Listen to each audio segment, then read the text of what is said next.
하나님 말씀은 신약성경 요한복음 6장인데요. 요한복음 6장입니다. 1절로 13절에 있는 말씀을 한 절씩 서로 교독해서 읽어보겠습니다. 제가 먼저 1절 읽겠습니다. 그 후에 예수께서 디베라의 갈릴리 바다 건너편으로 가시매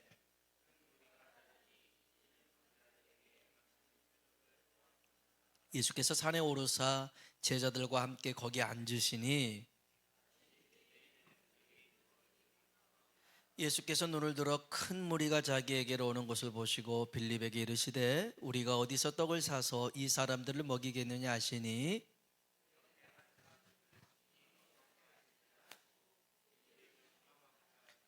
빌립이 대답하되 각 사람으로 조금씩 받게 할지라도 200데나리온의 떡이 부족하리이다.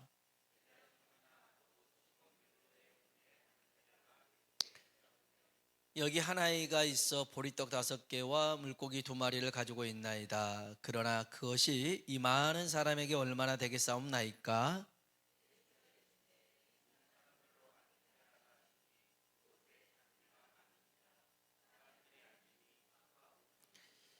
예수께서 떡을 가져 축사하신 후에 앉아있는 자들에게도 나눠주시고 물고기도 그렇게 그들의 원대로 주시니라.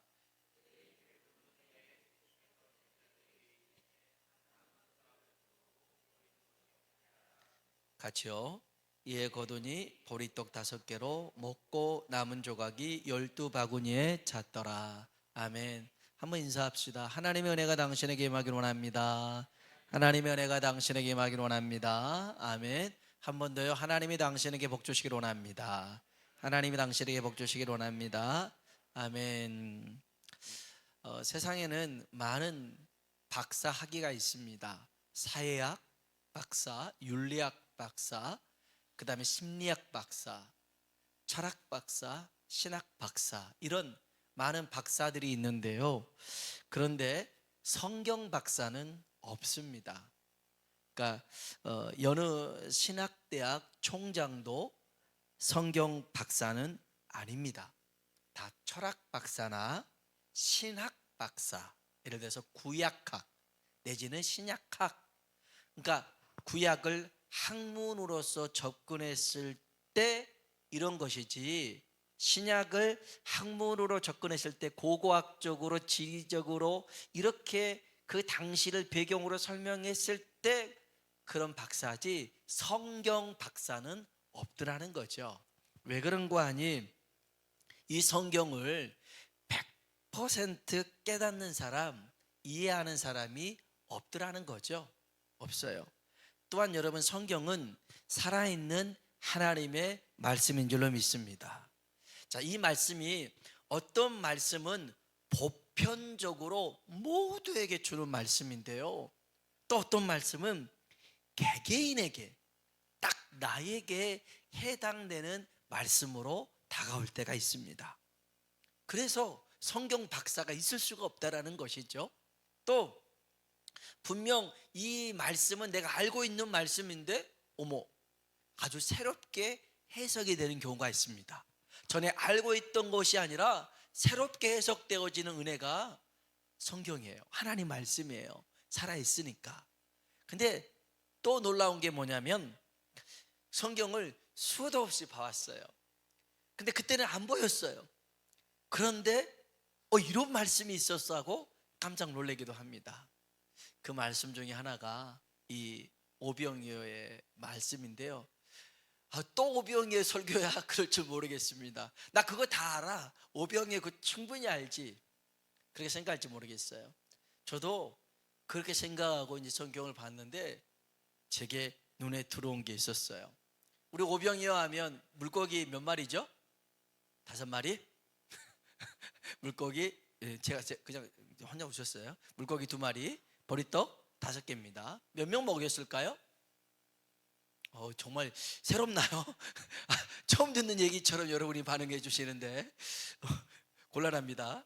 남자만 5,000명을 먹인 거죠.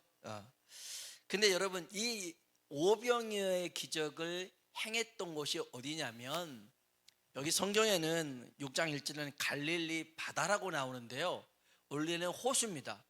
원체 커서 이게 호수가 아니라 바다인갑다 생각을 했나 봐요. 그래서 갈릴리 바다라고 했어요.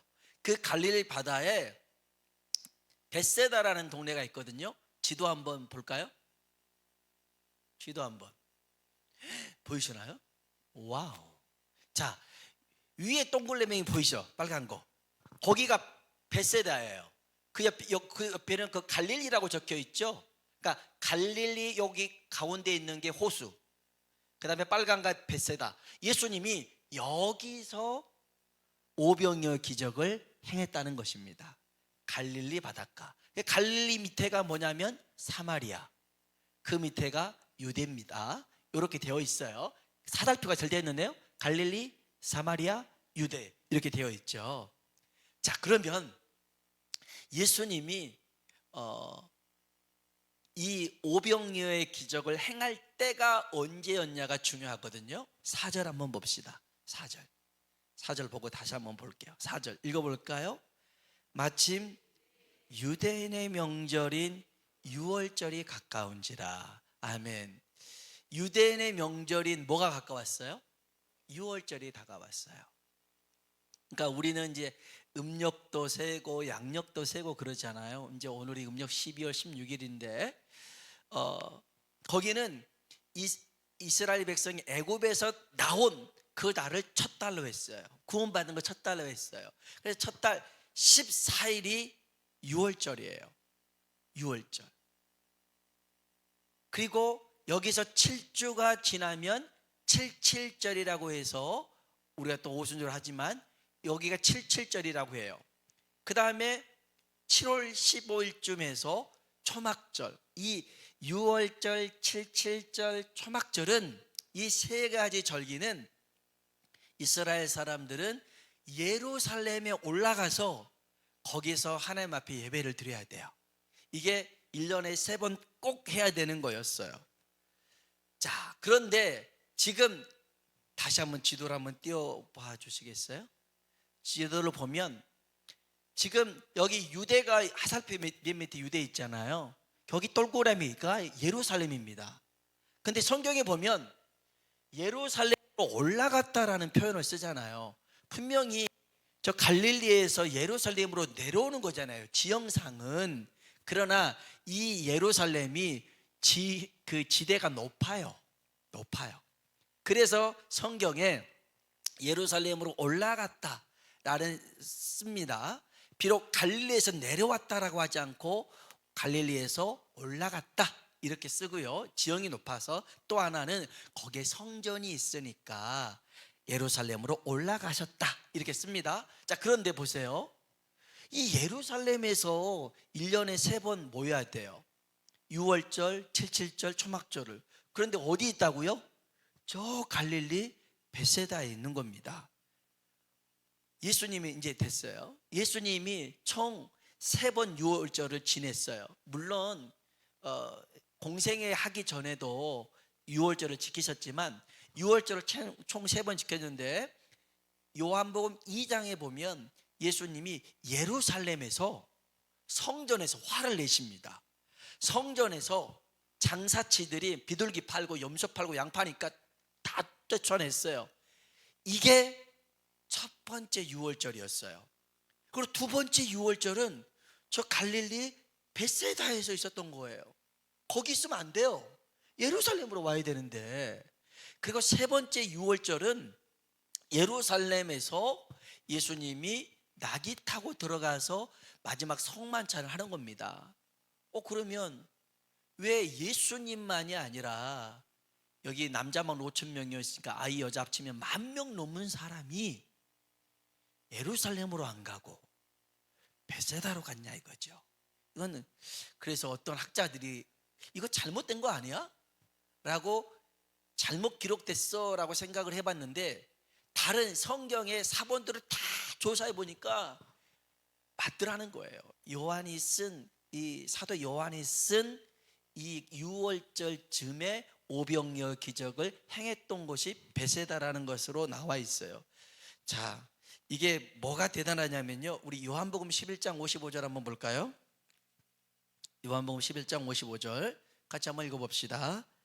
유대인의 유월절이 가까움에 많은 사람이 자기를 성결하게 하기 위하여 유월절 전에 시골에서 예루살렘으로 올라갔더니, 많은 사람들이 유월절을 잘 지키기 위해서 예루살렘으로 올라갔더라는 거예요. 그런데 우리가 읽었던 이 요한복음 6장 4절에 마침 유월절쯤 됐다라는 겁니다. 그러면 왜 사람들이 예루살렘으로 가지 않고 벳세다로 갔을까에 대해서 여러분이 이게 좀 우리가 신경을 썼으면 좋겠어요. 그 답을 저는 누가복음 3장에서 찾아보려고 그래요. 누가복음 3장 1절 2절 먼저 볼게요. 누가복음 3장 1절 2절 같이 한번 볼까요?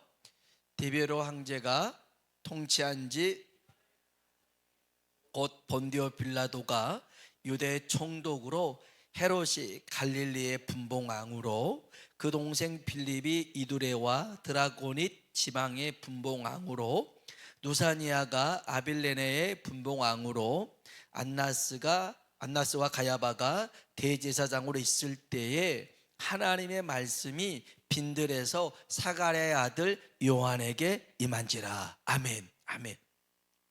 여기 보면요, 황제도 있었고요, 총독도 있었고요, 분봉왕도 있었고요, 대제사장도 있었어요. 그 당시의 권력가, 그 당시의 지도자, 이들이 있었는데 하나님의 말씀은 누구에게 임했다고요? 저 혼자 성경을 보고 있는 거죠. 하나님의 말씀이 빈들에 있는 사가랴 아들 누구에게? 요한에게. 요한은 어디 있었어요? 빈들에 있었단 말이에요. 궁궐에 있었던 게 아니에요. 예루살렘 성전에 있었던 게 아니에요. 요한은 빈들에 있었어요. 사막에 있었어요. 거기에 하나님의 말씀이 임했어요.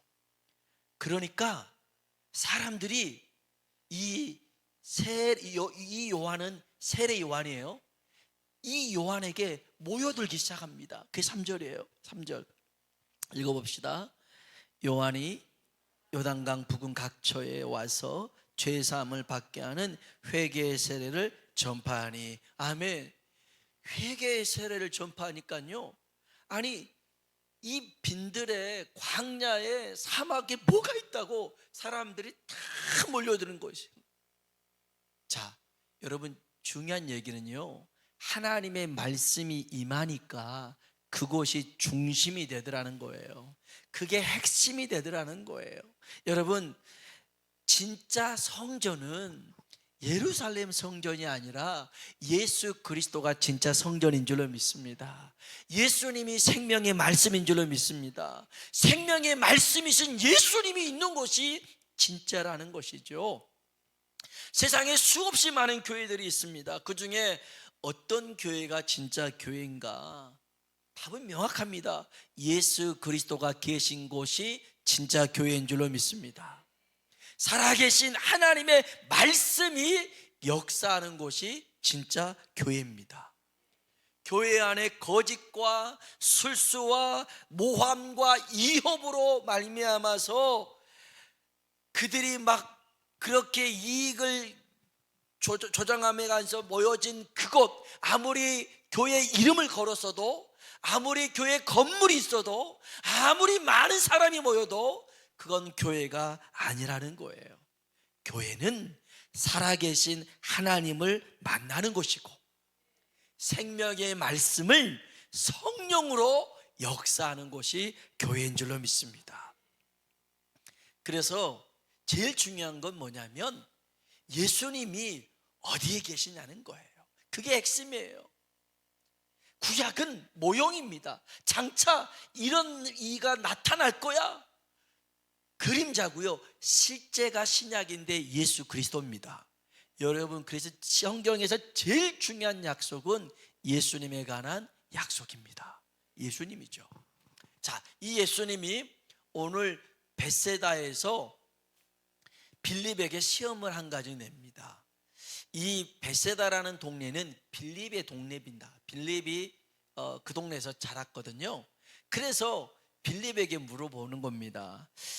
이 문제는 믿음에 관한 문제였습니다. 어떤 문제였다고요? 믿음입니다. 믿음. 이 말씀 중에서 오늘 우리가 제일 힘써서 봐야 될 것은 6절입니다. 6절 한번 볼까요? 읽어봅시다. 이렇게 말씀하심은 빌립을 시험하고자 하심이라. 아멘. 6절 말씀 다시 한번 읽어볼까요? 한번 읽어봅시다. 이렇게 말씀하심은 친히 어떻게 하실지를 아시고 빌립을 시험하고자 하심이라. 아멘. 빌립을 시험했는데 빌립의 믿음을 시험한 거예요. 믿음이 있냐 없냐 이런 시험인데요, 핵심은 이겁니다. 따라합시다. 친히 어떻게 하실지를 아시고. 아멘.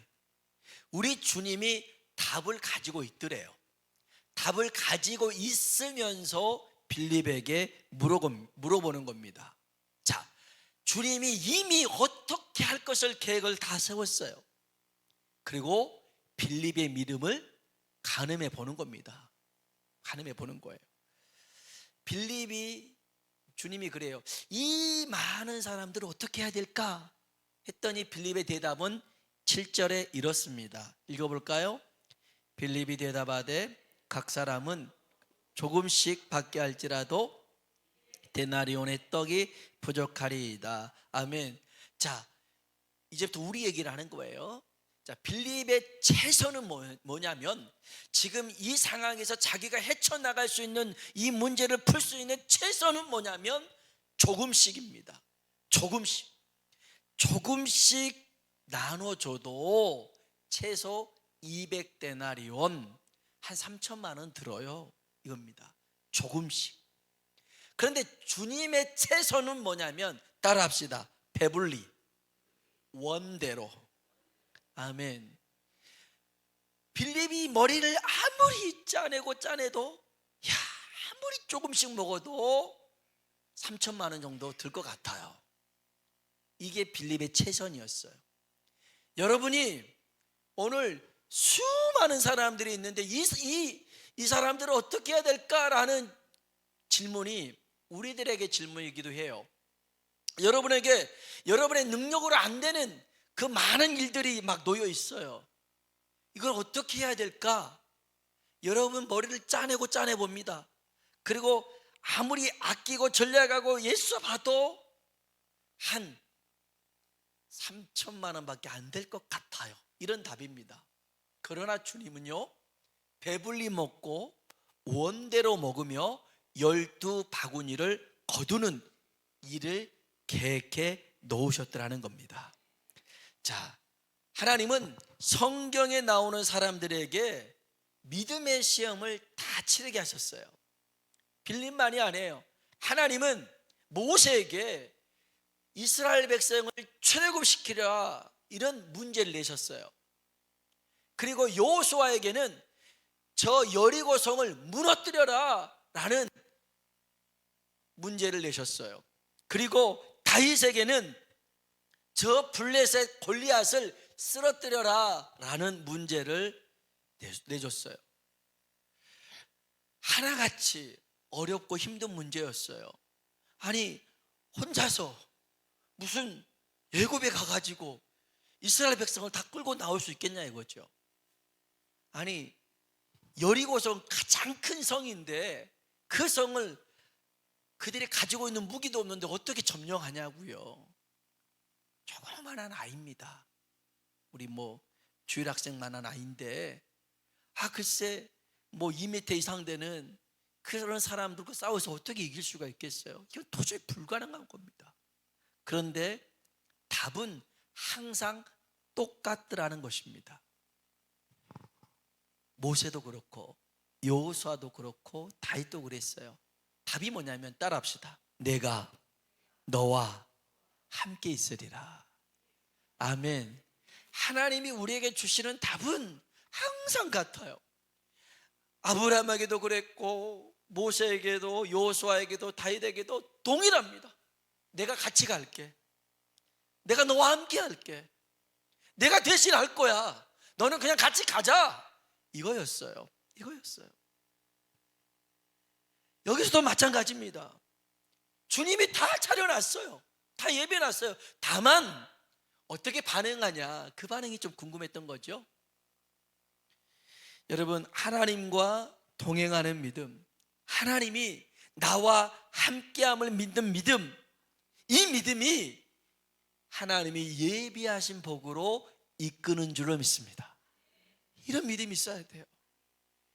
여러분에게 얼토당토하는 그런 문제가 주어졌어요? 머리로 아무리 풀어도 계산이 안 돼요? 여러분은 딱 그러면 이거는 믿음의 문제구나, 이렇게 생각하면 되는 거예요. 이게 내가 감당할 수 있는 금액이 아니에요. 감당할 수 있는 일이 아니에요. 그러면 어떤 문제라고요? 믿음의 문제입니다. 믿음의 문제는 누가 함께할 때 해결되는 거예요? 하나님이 함께할 때 해결되는 겁니다. 그리고 또 하나 여러분 확신하세요. 하나님이 함께할 때 내준 문제는요, 하나님이 해결하시는 거예요. 하나님이 해결하세요. 그걸 좀 보여주시려고 주님이 말씀하셨는데 필립은 꽝이었어요. 그때 마침 안드레가요, 한 아이가 드린 이 물고기 2마리, 보리떡 5개를 가지고 옵니다. 그런데 놀라운 고백이 여기 8절에 9절에 담겨 있어요. 9절 한번 읽어볼까요? 여기 한 아이가 있어 보리떡 5개와 가지고 있나이다. 그러나 그것이, 성경을 잘 보세요.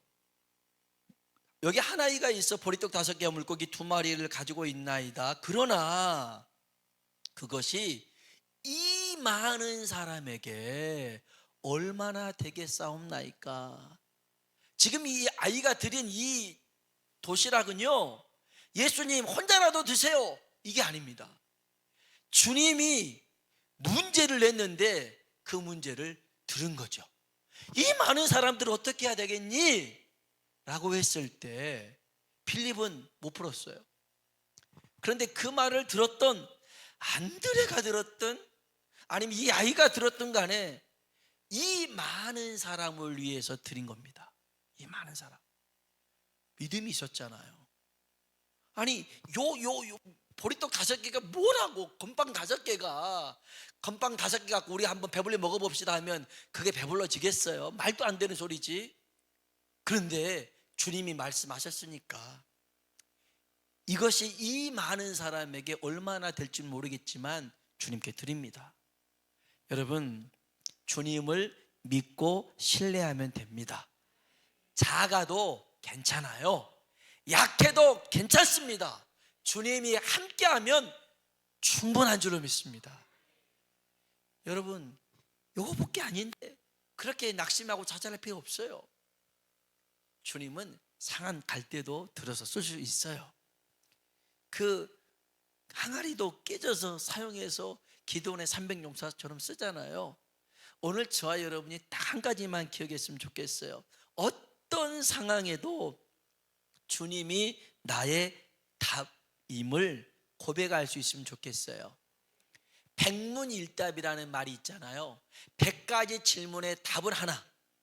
여러분에게 100가지 시험이 있어요. 100가지 문제가 있어요. 답은 하나예요. 예수 그리스도입니다. 아멘. 예수 그리스도가 여러분이 잡문일이고 괴로워하고 두렵고 염려하는 그 모든 일들을 친히 어떻게 하실지 아신다는 거예요. 여러분, 그래서 그 하나님을, 그 주님을 신뢰하며 나아가길 주의 이름으로 축원합니다. 같이 한번 찬양을 불러봅시다.